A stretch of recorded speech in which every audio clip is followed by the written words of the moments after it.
Hello YouTube, this is Book Nook and Pipes, and today I want to talk to you about the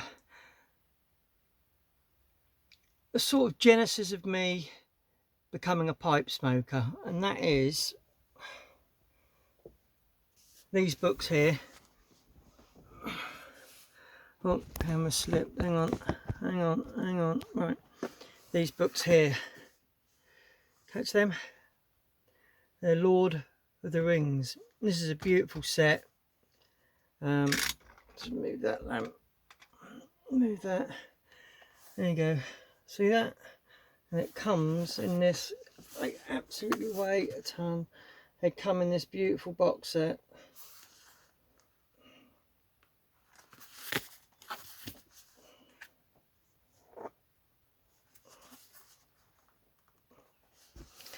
And I'll take them out so you can see them individually. Okay, book one. It's the Fellowship of the Ring.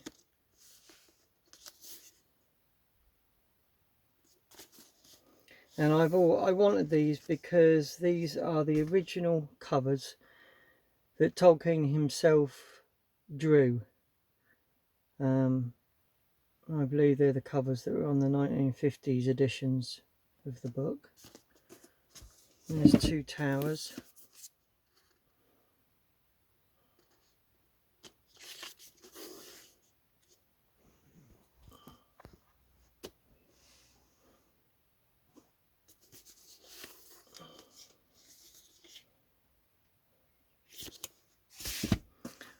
Return of the King.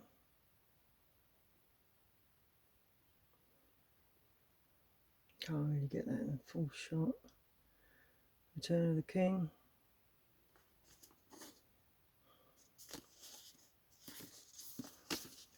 Each book has its own fold out map as well, as you can see. Each book has its own fold out map. And then lastly in the set is this, and that is the Lord of the Rings Definitive Annotated Companion. And that's everything in here, you know, just from the obscure to, you know, elves and hobbits and the local lore of hobbits and where they came from and the children of Durin and all that stuff. And I'll just tell you a little story of how I first got into Lord of the Rings. I was 13 years old at school, and I weren't a good student. I was a terrible student, actually. I was too much into messing about, and I was put into the lowest maths class that you could get. It was like it was like remedial maths, you know. I knew I was in trouble when I went in. Had a thick carpet on the floor, and the chairs and desks were nailed down so that the characters in there couldn't pick them up and hurl them at the teachers. The kids I was in the class with were seriously disturbed individuals. And so in comes this teacher. His name was Roy Fitzsimmons, Mr. Fitzsimmons. And unlike the other, and this is 1980.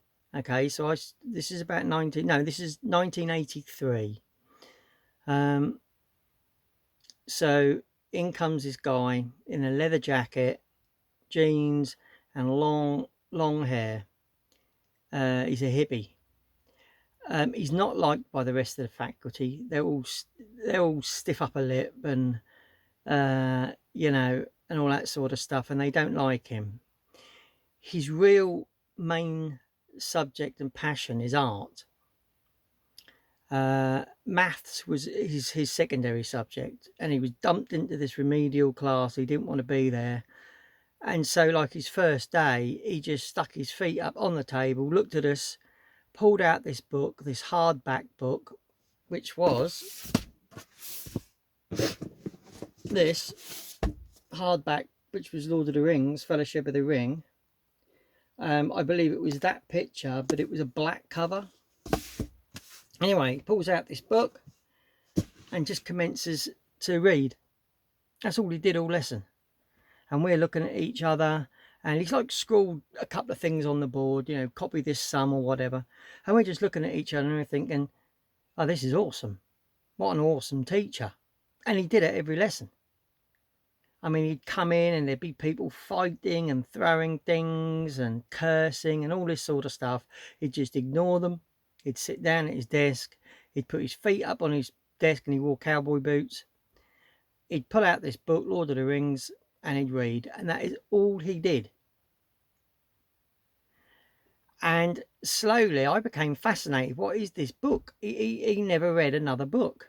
Now, I hadn't really read a book up until this point. Weren't much of a reader. And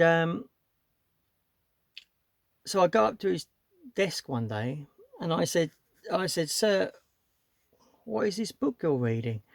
And he said, it's Lord of the Rings. And I asked him what it was about. And he started to tell me, and his personality completely changed. He was really engaged, and he started to tell me all about this world of wizards and hobbits. And he said it's the best book ever written. He said it's the only book he reads, and he reads it all the way through. And then when he's finished, he begins again and reads it all the way through again. He said, because you can never read it again. And he said, every time I read it, he said, I miss things and I find things anew in the story. And he drew me. He was a fantastic artist. He was a published artist, I believe. But he drew me a picture of a ring wraith on this piece of A4 paper, and it was incredible. It was a ring wraith from the 70s cartoon, the Ralph Bakshi Lord of the Rings cartoon. You know those ring wraiths? He drew one of them from memory, and it was fantastic. And I took that home and I just looked at it, and straight away I went down to the bookshop, which was our local Woolworths then. Woolworths, it was a shop and it sold books.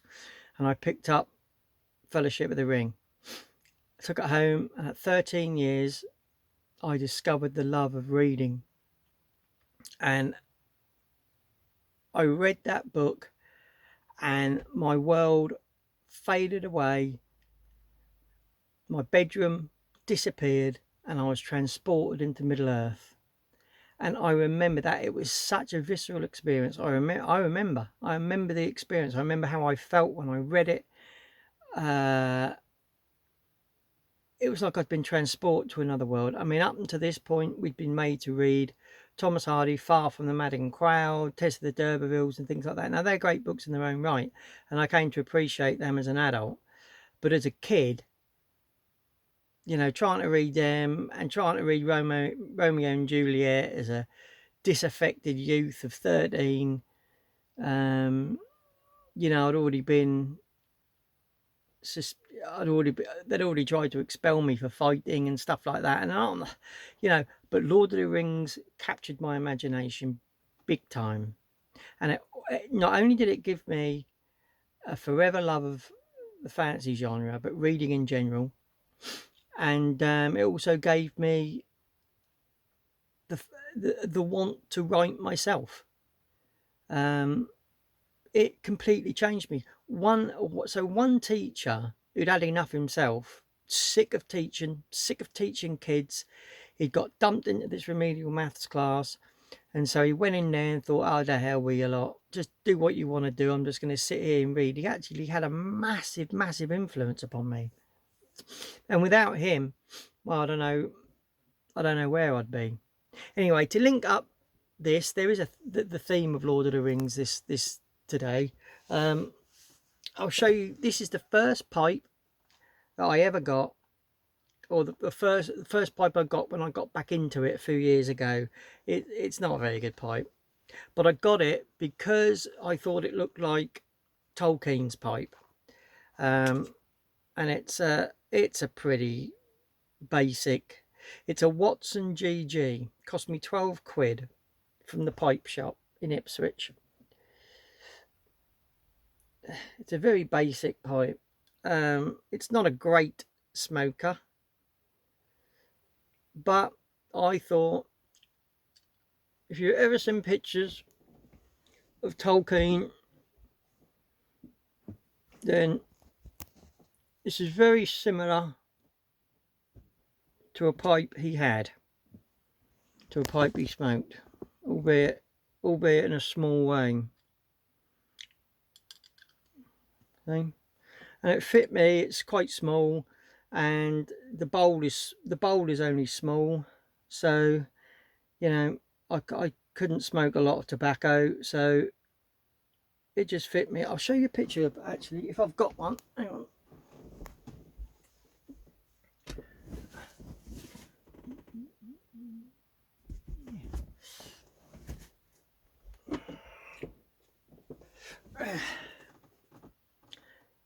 Yeah. Oh, yeah, I know it don't look much.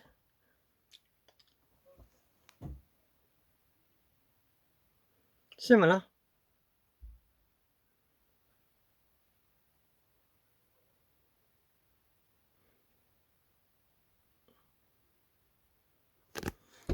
That's his biography, by the way. I've read that book to death. I have read that book to death. I mean, I'm just a massive fan of Tolkien. And here is letters, Tolkien's letters, and you can see the hardback books there, and then the pipe in the ashtray. There is letters.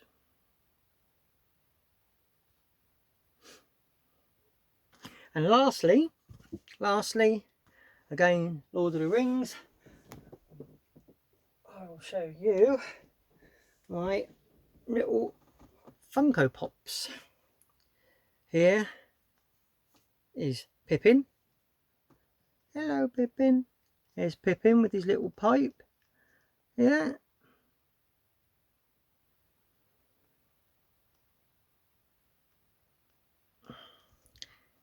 Here's Merry with a mug of frothy ale. There you go. I'll show you the back of Pippin. And here, last but not least, is an orc of the White Hand of Saruman, a Uruk-hai.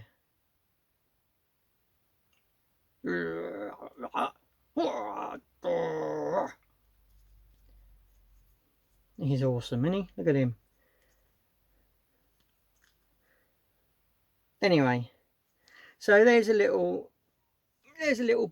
bio of me, a little bit of what got me into pipes and got me into books.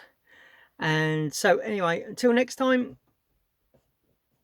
happy piping, enjoy your smokes, keep well, bye.